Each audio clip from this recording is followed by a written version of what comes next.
गन्तव्यमा पुग्न कठिन छ भन्ने कुरा पहिला नै थाहा भएपछि सहज बाटो भेट हुँदा पनि बरु अचम्म लाग्ने रहेछ।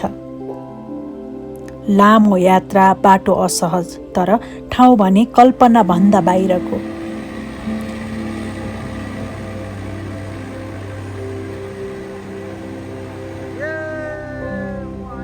हामी गन्तव्य हेर्न हतार गर्छौँ, तर गन्तव्यसम्म कसरी पुगियो र कसरी पुग्न सकिन्छ भन्ने कुराको चासो कहिले पनि राख्दैनौँ। हामीलाई राम्रो कुरा छिट्टै हेरेर फर्किनु छ। भिडियो हेर्दै गर्दा पनि कहाँनिर राम्रो सिन छ, कता राम्रो क्लिप छ, त्यतै हेऱ्यो पुग्यो। हामीले बुझेका छैनौँ कि गन्तव्यमा पुग्नु अगावै यात्रामा थुप्रै गन्तव्यहरू भेटिन्छन् जो हामीले ख्याल नगरेर छुटेका हुन्छन्।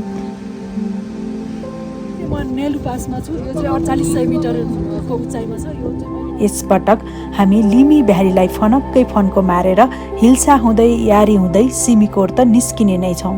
लिमी भ्याली प्रवेश गर्नुभन्दा पहिला बाटोमा पर्ने अत्यन्तै सुन्दर ठाउँहरूबाट हाम्रो यात्रा सुरु हुन्छ।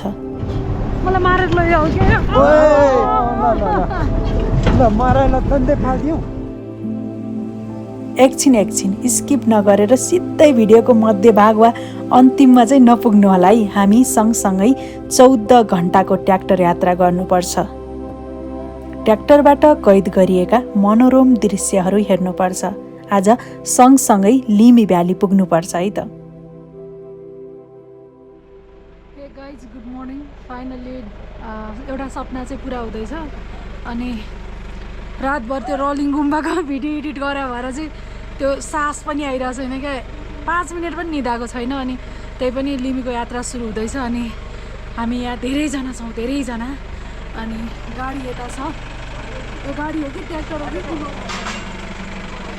फाइनली के भन्छ लिमीको भिजा लागिसक्यो। ओ माई गड, यसरी नै हो जाने? यो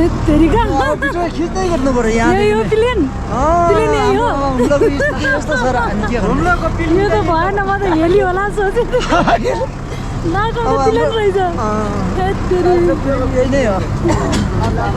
गाडी रिजर्भ गरेछु भन्नु नि, ट्र्याक्टर रिजर्भ गरेछु भन्नुपर्छ नि। तपाईँ चाहिँ बस्नुहुन्न?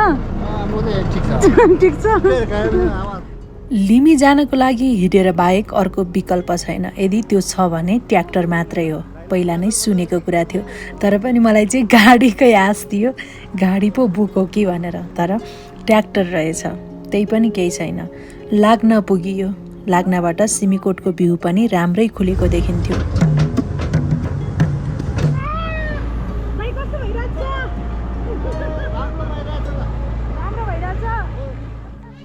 अझै यहाँ सामान लोड भइरहेछ यहाँबाट चाहिँ, किनभने अझै धेरै सामान छ यहाँ।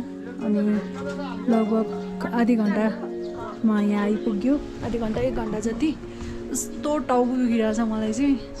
चिया म त खान्न। त्यसपछि यहाँ बाहिर चाहिँ एकदम राम्रो छ, राम्रो देखिरहेको रहेछ। कति धेरै लसुन हो।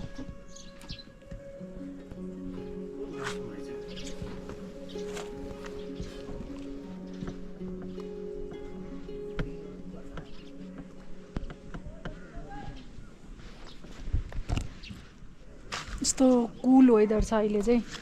अनि यो रातभर रलिङ गुम्बाको भिडियो एडिट गरेको भएर टाउको त फुट्ला जस्तो भइरहेछ क्या। एकचोटि निदाउनु पाएन नि त, फेरि एक्कासी फोन आयो जानी भनेर। यस्तै नै हो ट्राभल। अझै के हुन्छ बाटोमा म देखाउँदै गर्नेछु। धेरै खोलाहरू तर्नुपर्ने, खोलामा पुल बनिसकेको छैन, काठे पुलहरू बनेका छन्। चिया छरा पुग्नुभन्दा अगाडि 2-3 ठाउँ ओर्लिनु पर्ने। बल्ल बल्ल ट्र्याक्टर गयो खोलाबाट, तर जाँदैन कि भन्ने लागेको थियो। यो चाहिँ हाम्रो लागि एकदम भाग्यकै कुरा हो भन्छु हामी, किनभने यो ट्र्याक्टर यसरी नचढेको भए हाम्रो यात्रा बिच बाटोमै बिथोलिन्थ्यो। ट्र्याक्टर अगाडि बढ्यो।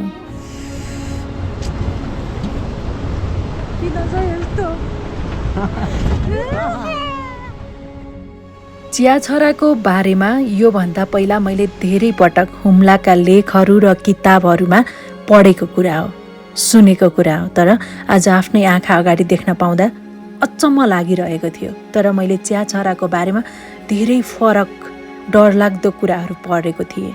रोड खनेको भएर होला बाटो धेरै सहज भएको हो भन्नुहुन्थ्यो स्थानीयहरू। चिया छरा एकदमै अप्ठ्यारो बाटो हो।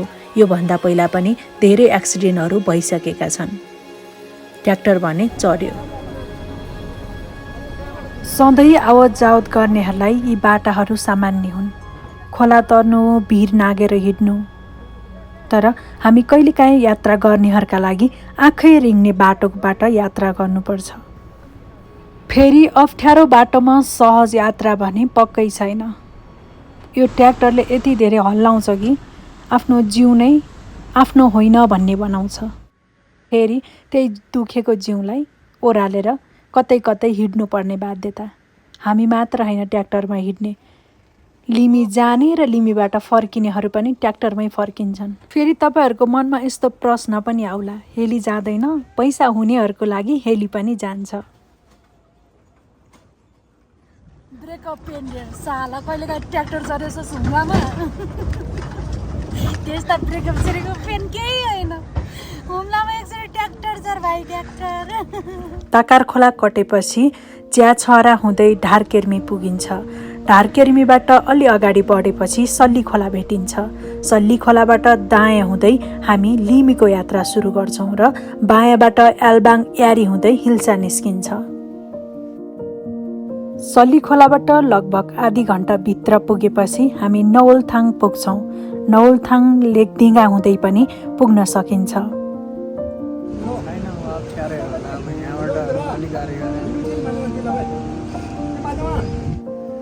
छेउमा बगिरहेको खोला ठुला ठुला चट्टानको काखमा छ नौलथाङ। बर्खाको बेलामा 2-3वटा पालहरू हामीले भेट्न सक्छौँ खाना र बस्नको लागि। अरू बेला भने यहाँ तिरपाल टाँकेका पालहरू भेटिँदैनन्। अबदेखि बिस्तार चलाउनै दाइ भन्दाछु है। यो धेरै बिस्तारै होला। तपाईँ त लास्ट स्पिड हान्नुहुन्छ। कस्तो उफ्रिन्छ, अगाडि बस्नु पर्ला जस्तो छ। उफ्रिन्न ए कति वर्ष भयो तपाईँले यो बाटोमा ट्र्याक्टर चलाउनु थाल्यो? 2 वर्ष। गुड। नौलथाङ पनि घुम्नको लागि एक गन्तव्य हो। खाना पाक्दै गर्दा हामी नौलथाङ ओरपर घुमेर बस्यौँ। घरि खोला किनार छेउ, घरि पुलमा, घरि ट्र्याक्टरको ओरपर। यसरी 1 घन्टा बिताइसकेपछि पानी पर्न थाल्यो अनि हाम्रो खाना पाकेपछि खाना खाएर हामी फेरि अगाडि बढ्यौँ। अहिले भने म ट्र्याक्टरमा अगाडि बसेको छु। नौलथाङबाट अगाडि बढेपछि बिस्तारै बिस्तारै ट्री लाइन सकिन थाल्यो र पाटन सुरु हुन थाल्यो।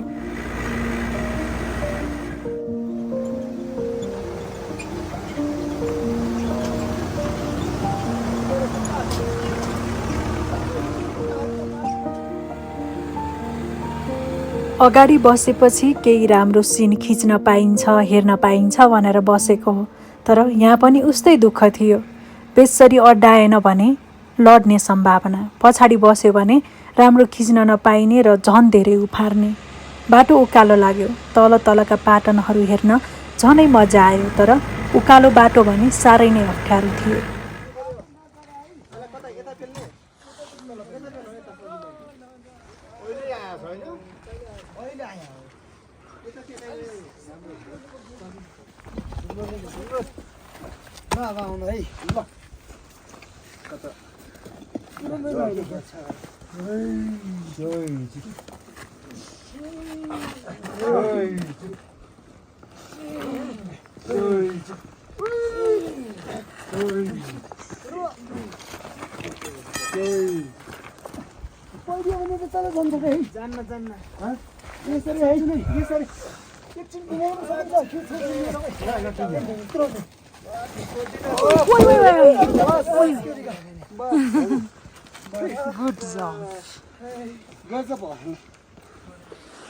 तलको दृश्य चाहिँ यस्तो राम्रो छ अनि हामी आएको बाटो चाहिँ यही हो। यहाँ चाहिँ हाम्रो ट्र्याक्टरमा सामान लोड छ। अब योभन्दा पछाडि चाहिँ एकदमै राम्रो ताल छ, त्यो ताल हेर्न हामी सबैजना एक्साइटेड छौँ। अब यहाँको स्थानीय बाहेक म चाहिँ। अनि यता चाहिँ यस्तो राम्रो ल्यान्डस्केप देखिरहेछ। बाटो चाहिँ त्यही लास्ट डेन्जर छ, ट्र्याक्टर मात्रै चढ्दो रहेछ। I'm here. मेरो त अनुहार नि त्यो हेर्ने जस्तो छैन होला। ट्र्याक्टरमा बस्दा बस्दा त त्यो स्वास भइरहेछ भने झन् त्यो हिँड्नेलाई त झन् एकदम गाह्रो छ होला यो पक्कै पनि।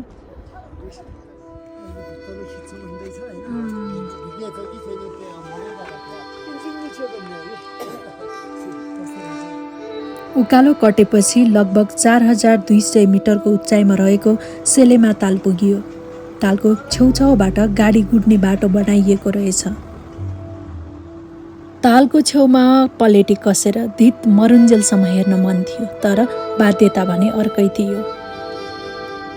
जसरी भए पनि लिमी भ्याली पुग्नु नै थियो। सेलेमा ताल वरपरको ठाउँलाई छुङसा भनिन्छ। त्यहाँ गोठहरू पनि भेटिन्छन्। बस्नलाई अहिले खासै अप्ठ्यारो भने छैन। जति जति उकालो चढ्दै थियौँ त्यति त्यति तालको आकार बदलिँदै थियो र सुन्दर देखिँदै थियो। यी त भए मैले नसुनेका गन्तव्यहरू।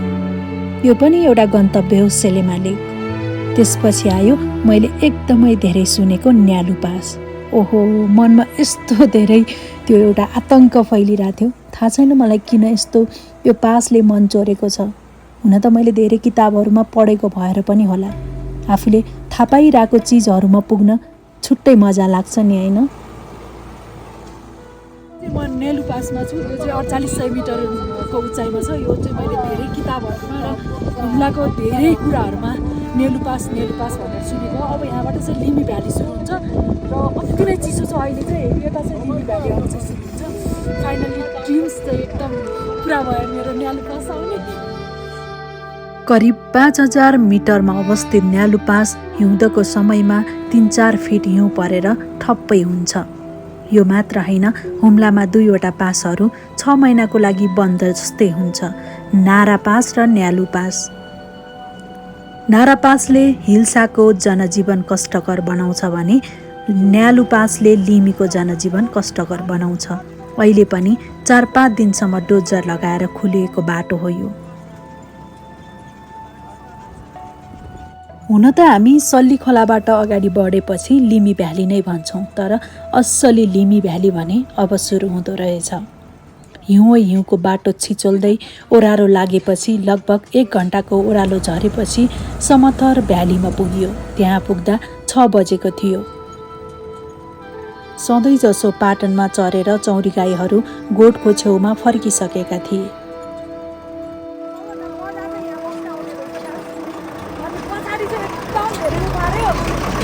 लगातार बिहान 6 बजेदेखि अहिले बेलुकाको 7 बज्दासम्म पनि स्टिल ट्र्याक्टरमै हो, होइन?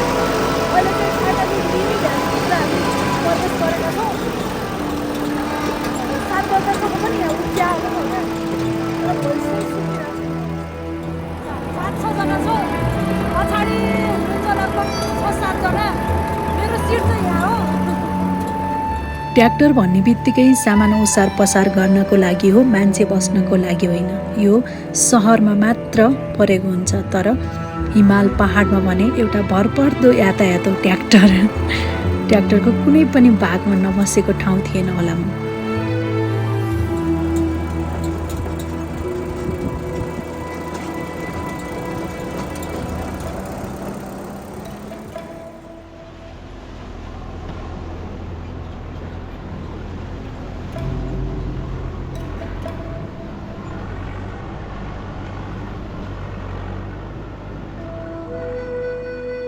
जडे दह पुगियो। यो चाहिँ सबभन्दा ठुलो दह थियो र योबाट अगाडि बढिसकेपछि लगभग 30-25 मिनटपछि ताक्सी खोला पुग्यो। One of the most dangerous खोला,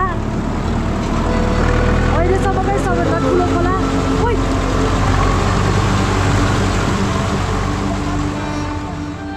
ताक्सीमा होटेलहरू छ 1-2वटा र ताक्सीमा पुल नबनेको कारण चाहिँ सबभन्दा ठुलो खोला तर्नुपर्छ। यो चाहिँ एकदमै जोखिम र रिस्की खोला हो र यो खोला तरिसकेपछि हामी तुमलिङ पुग्छौँ।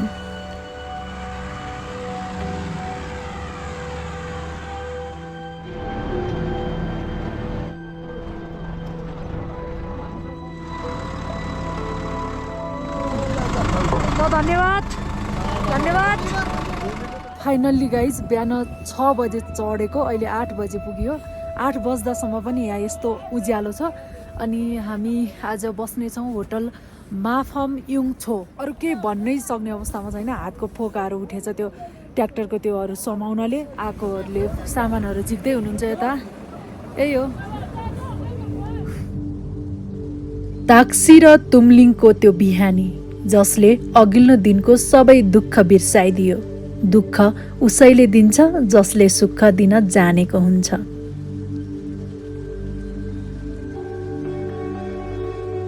छेउमै बग्ने निश्चल खोला, कतै निला त कतै हिउँले छोपेका डाँडा, खोला वरपरको न्यानो घाम, सँगैको चिसो मौसम, स्थानीयहरूको दैनिकी तुमलिङको गहना नै हो।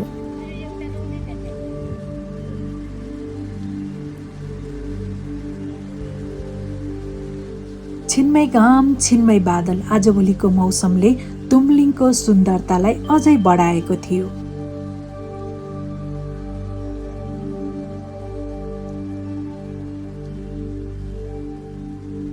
तुमलिङलाई नयाँ बजार पनि भनिन्छ।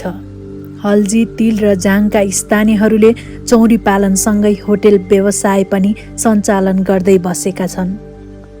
लिमी लाप्चा दर्शन गर्नेहरूको लागि तुमलिङ बेस क्याम्प जस्तै हो। धेरैजना यहाँ आएर बिसाउने गर्छन् र 1-2 दिन बसेर मानसरोवर कैलाश दर्शनको लागि लिमी लाप्चा निस्किन्छन्। र आज चाहिँ यहाँ वरपर एक्सप्लोर गर्छौँ। अनि अहिले यहाँ तातो पानी छ नजिकै, लगभग यहाँबाट त्यही 20-25 मिनट जति लाग्छ। अनि त्यहाँको पनि एक्सप्लोर हुन्छ। अनि त्यसपछि यहाँ आइसकेपछि अब घुम्न जाने भन्ने होइन, त्यो हुम्ला स्टार्ट भइसकेपछि जहाँ पनि घुम्ने नै हो होइन। अनि एउटा यही नै डेस्टिनेसन भन्ने छैन, जहाँ पनि डेस्टिनेसन छ। यस्तो राम्रो राम्रो ठाउँहरू छ। अनि अहिले चाहिँ यहाँ बिहानको 8 बज्यो, राम्रो घाम लागिरहेछ, एकदम धेरै लक्की फिल भइरहेछ। यस्तो राम्रो वेदर खुलेको छ हिजोदेखि। त्यही नै हो, आज चाहिँ म तपाईँलाई भिजिट गराउनेछु, घुमाउनेछु। मसँगै इन्जोय गर्नुपर्छ है त। ल गाई चाहिँ एकदम सुहाँ भइसक्यो। अहिले चाहिँ म ताक्सी आइपुगेँ। अनि यहाँ तातो पानी पनि छ। अनि यहाँ ताक्सीमा एउटा चाहिँ सिडिएमए फोन छ अरे। अनि 1 मिनटको चाहिँ समथिङ 26-30 कति रुपियाँ लिन्छन् अरे। म चाहिँ घरमा फोन गरेको छैन, आज 2 दिन बढी भइसक्यो। त्यही भएर एकचोटि म 1 विक चाहिँ हराउँछु। अब 1 विक चाहिँ फोन लाग्दैन होला भनेर फोन गरेर जाँदैछु। यो 150 भए पनि हाइटमा हिँड्नु चाहिँ अलिकति गाह्रो नै हुन्छ। कति टाढा जानुपर्ने फोन गर्न। म बसेको ठाउँबाट चाहिँ यहाँ लगभग 1 घन्टा लाग्छ। यही घरमा छ अरे फोन चाहिँ। अब पुग्दैछु म। यस्तो सुहाँ भएको यार गाइस,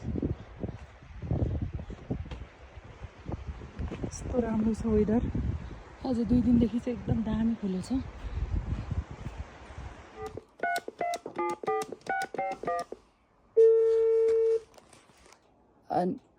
अनि अरू सबै यहाँ ठिक छ, सबै राम्रो छ। यहाँको केही चिन्ता लिनु पर्दैन, त्यहाँ चाहिँ राम्रो गर्नु है त। गाइस मैले चाहिँ 120 को 5 मिनट फोन गरेर आएँ। अनि एउटा खुसीको कुरा चाहिँ यो चाहिँ एउटा क्लबले चलाएको रहेछ यहाँको। अनि यहाँ चाहिँ फोन सिडिएमए रहेछ। अनि क्लबले राम्रो चलाउनु भएको रहेछ, एकदम खुसी लाग्यो। अब तपाईँहरू यता आउनुभयो भने यहीँबाट हो कि माथि मानसरोवर दर्शन गर्न जाने। अनि यहाँ बसेर जानु होला। मैले चाहिँ फोन गरेर आइसकेँ। हावा यस्तो चलिरहेछ। एउटा चाउचाउ पनि किनेर आएँ। अब त्यहाँ तातो पानीमा जान्छु।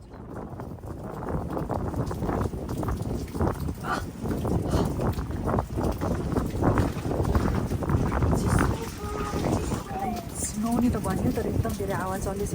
बिरामी त भइन्छ यस्तो नआयो भने। तर फेरि अर्को कुरा चाहिँ के हो भने यति माथि 4000-5000 मिटर लिमी लाप्चा मानसरोवर आइसकेपछि नुहाउनु हुने भन्ने त हुँदैन होइन। रिस्क त लिनु पऱ्यो। तर चिसो चाहिँ छ। यहाँ पर्दैछ, जाँदा कसरी नुहाउने होला। यस्तो राम्रो वेदर भइरहेछ अहिले। यता चाहिँ हिमाल छ अनि यता खोला बगिरहेछ। यो चाहिँ तातो पानी हो। यहाँ मात्र होइन, ऊ त्यहाँ पर पनि तातो पानी छ। त्यहाँ चाहिँ खासै राम्रो छैन, कस्तो एकदम अर्कै गनाउने रहेछ क्या। अनि यता चाहिँ तल पनि तातो पानी छ। त्यो पाल्नपट्टि त झन् त्यस्तो भक्कको तुम्लिङ छ तर यो बिचमा पुल नबनेको भएर चाहिँ वार पार गर्न सक्दैन ट्र्याक्टरहरू मात्रै हो अनि यो चाहिँ ठिक्कको तातोपानी छ सफा पनि रहेछ अब चाहिँ म नुहाउँछु ओके गाइज फाइनल्ली तातो रहेछ पानी त अब यता चाहिँ यस्तो छ भ्यू यस्तो हावा चलिरहेछ बाहिर चाहिँ म चाहिँ यता तातो पानी क्या 4000 5000 मिटरमा पहिलोचोटि तातो पानी योभन्दा पहिला पनि धेरै ठाउँमा तातो पानीमा नुहाइसक्यो तर यस्तो दामी वेदर गरिरहेछ यो चाहिँ जस्ताको रहेछ क्या रियलमा भइदिए झन् दामी हुन्थ्यो है मतलब काठहरूको ढुङ्गाहरूको भइदिए नुहाउन त नुहाएँ गाइस हावाले मोबाइल ढलेर स्ट्यान्ड पनि भाँच्यो मोबाइलको कभर पनि फुट्यो नुहाएर आइसक्यो एकदमै चिसो छ अहिले त पानी परिरहेको छ अनि यहाँ करेन्ट खाने भनेर अनि साग ल्याउन जान्छु भन्नुभयो दाइले म त्यो साग कहाँ छ त भनेर खोज्दै आइरहेको छु ओ दैबो कति धेरै साग हो कस्तो राम्रो भएर रहेछ त ओइ धनियाँ नि रहेछ त आमामामा कहिले रोप्नु भयो दाइ खुर्सानी पनि छ ए दाइ चाहिँ यहाँको एकदमै यो तुप्लिङको एकदमै राम्रो व्यवस्था गर्नुभएको छ फेमस दाइ हो उहाँ चाहिँ उहाँले यहाँ धेरैजना टुरिस्टहरूदेखि लिएर नेपालीहरूदेखि लिएर हाम्रो नरेश कुसी दाईहरूदेखि लिएर होइन हाम्रो रिक्जिन दाईहरूदेखि लिएर अरू को दाई अनि पौल शाहहरू दुर्गेश थापा दाईहरू पनि उहाँकै घोडा चढ्नुभयो अरे तुप्लिङको एकदम होनहार व्यक्तित्व हुनुहुन्छ उहाँ चाहिँ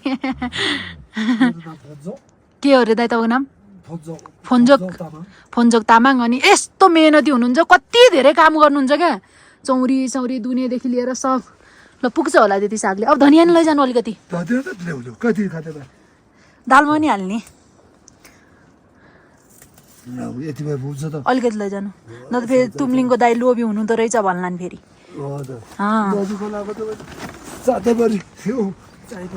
आउनु आम्मा 5000 मिटर माथि पनि यस्तो राम्रो फलाउनु भएको छ ल ठिक छ ढोका तालचा लाउनु दाइ तालचा लाउनु कसैले चोर्ला फेरि यहाँ चाहिँ यस्तै हो है दाइ पाल्ने गोबर यहाँ चाहिँ पाउँदैन दाउरा अलिकति दाउरा ल्याउनु भएको छ कहाँबाट ल्याउनु भएको थियो अलिकति दाउरा ए अलिकति दाउरा छ नत्र यहाँ चाहिँ अब यसरी लगाउँदै हुनुहुन्छ कोहीले चोर्ला भनेर यो चाहिँ बाल्ने होइन यहाँ के छ त यहाँ पनि साग छ यसलाई नि अब लाउनु पर्यो दाइ त्यो आमाको घर कहाँनिर हो म छुर्पी माग्न जान्छु ल म गएर आउँछु है त मिठो बनाउनु है करेन्ट म चाहिँ त्यो आमाको घरमा जान्छु दाइकोमा चाहिँ छुर्पी रहेनछ मलाई चाहिँ एकदम छुर्पी खान मन लागिरहेछ क्या दाइकोमा सुक्या रहेनछ अनि त्यही भएर ल पखालिहाल्नु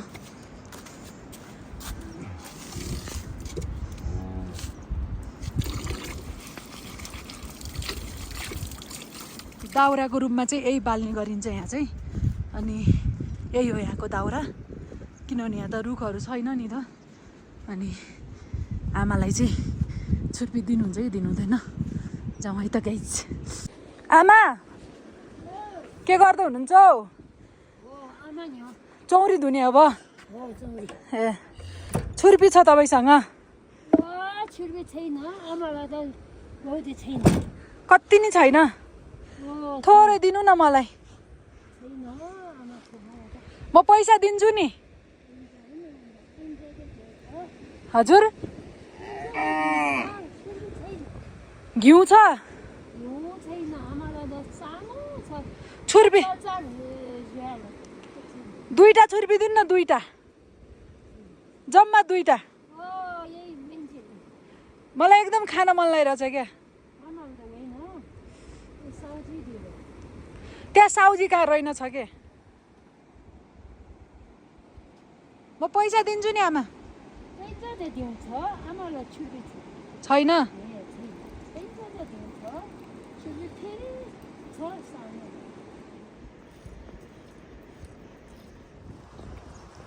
अब चाहिँ म यहाँ छुर्पी रहेनछ माथि सोध्न जान्छु माथि पनि छ कि छैन यो तुम्लिङ बजारभरि छुर्पी पाएन भने म एकदम तडपिनेवाला छु मलाई यस्तो छुर्पी खानु मन लागिरहेछ फेरि यो माथि 3,000 4,000 5,000 मिटर हाइटमा चाहिँ एकदम धेरै खान मन लाग्छ क्या केही न केही चिज मैले त केही पनि बोकेको छैन होइन त्यही भएर अब म माथि जान्छु किनेर लिन्छु क्या किनेर पनि दिँदैनन् तपाईँहरूलाई दिन्छन् होला नि तपाईँहरूको अनुहार देखेर सोध्नु त मलाई त दिँदैनन् थाहा भइसक्यो यहाँ सोध्नु त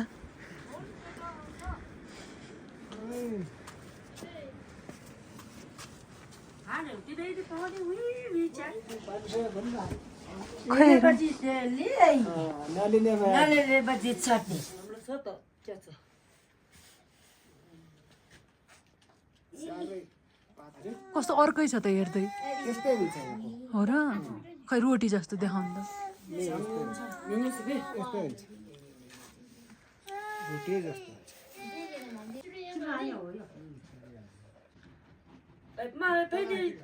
ल 1.14 छुर्पी आयो यसको चाहिँ 500 रुपियाँ कस्तो खतरा हुँदो रहेछ यहाँको छुर्पी चाहिँ खाने हो खाने मैले 500 को 1.14 छुर्पी पनि किने चौरीहरू पनि घर आउँदैछन् अनि त्यही हो थ्याङ्क यू चौरी मिठो छ तर अब यहाँ महँगै हुन्छ क्या यस्तो ठाउँमा होइन अहिले 5 मिनट सिमकोटबाट सुरु भएर यात्रा तुमलिङमा टुङ्गिएको छ हामीले तुमलिङ वरपरका सबै कुराहरू हेऱ्यौँ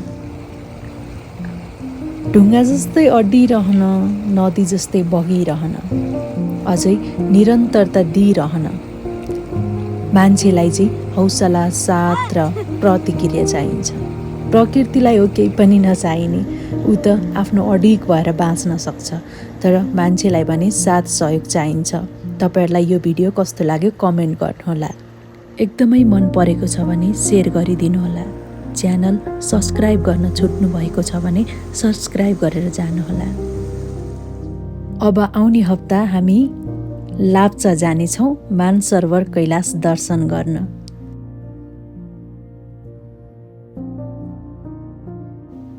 अर्को हप्ता भेटौँला है त बाई बाई शुभ दिन